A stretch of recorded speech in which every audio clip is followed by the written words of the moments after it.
So, TMD, nowadays work life involves a lot of research, right? But how do you do effective research? See, I think research is a fundamental skill set all of us must have as a professional. We talked about industry research, a good example. Tomorrow we'll talk about employer research. We will talk about compensation research. Now, many researches you do. Sometimes you research on a problem your boss has given. So, ability to do digital research. Basically, use digital technology to research. Right? I think it's a very important skill set. And to do effective research, of course, is a big topic, but I'm going to summarize into three or four parts in it. First is, if you start any research, clearly get a goal. What is the outcome that you want to do the research? I would rather write it down, saying that at the end of the research, I want this following data, or I want to understand this. If you don't write down, research will be never ending. It will go on and on and on. It gets tiring after some time. So first is define the goal. Second, which is very important, is to learn the technique of Google search. Google is the most important tool we use for research. Normally, what I do when I do research on a topic, I go to Google. I spend first 30 minutes going, making down, looking for keywords when I'm asking for some topic. Actually, the answers are coming with different language, right? Like industry research, I put something might come, industry analysis might come. So I know that keyword is important, right? So first you start doing 15, 20 minutes of research, picking out the keywords which Google throws at you. And then you pull all of them into, and then that becomes your search condition on Google. So in Google, the biggest problem is Google is also over smart. So Google will try to guess what you want to see and it will customize it for you. So two of us, three of us will not see the same outcome. We put the same research, you will get a different outcome, I'll get a different outcome. So what I do is that as soon as Google puts in some kind of research output, first I ignore the sponsored research, which is already there on top, sponsored data. So I go into the main body. It's becoming difficult because a lot of advertising is coming all the time.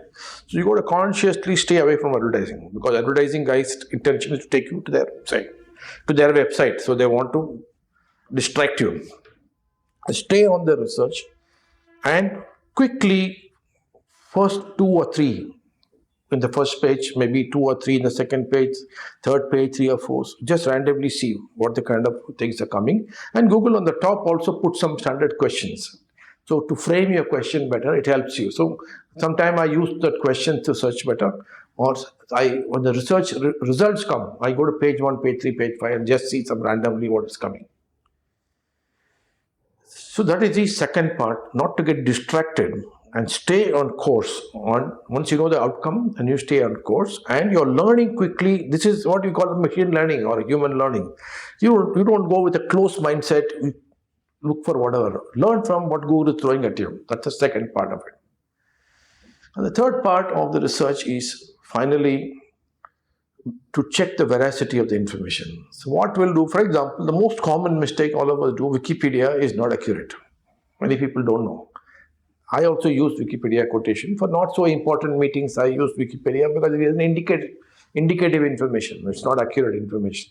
But if you are doing genuine research of high quality, the first rule you do is that when you do the research, you get some data, then start looking for their sources. What are the basis of that information? Typically, there are two sides. One, authentic information sources are coming from government and various organizations like UN. These are all very accurate information or more reliable information. But problem with many of the government information is outdated. Some of them, Government of India publication 2015 data you will see now because they have not published anything later. So what you do is that you look for whatever data you're looking for, order of magnitude, does it make sense from the government sources? Today's data is something else, is showing something else.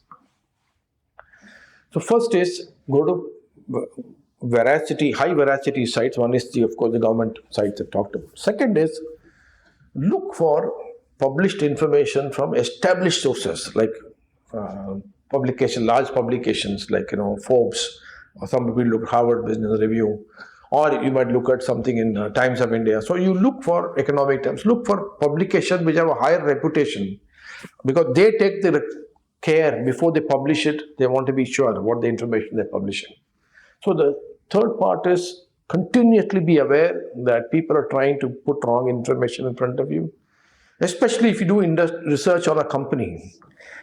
Company itself putting some information to distract you. Competitor is putting some information to distract you. So you have to be very smart to see the tonality and what they are writing and what sources. But as I said, this is a very subjective process. It's a skill. You have to acquire that skill over a period of time, and then you get the sense, okay, I'm in the right direction.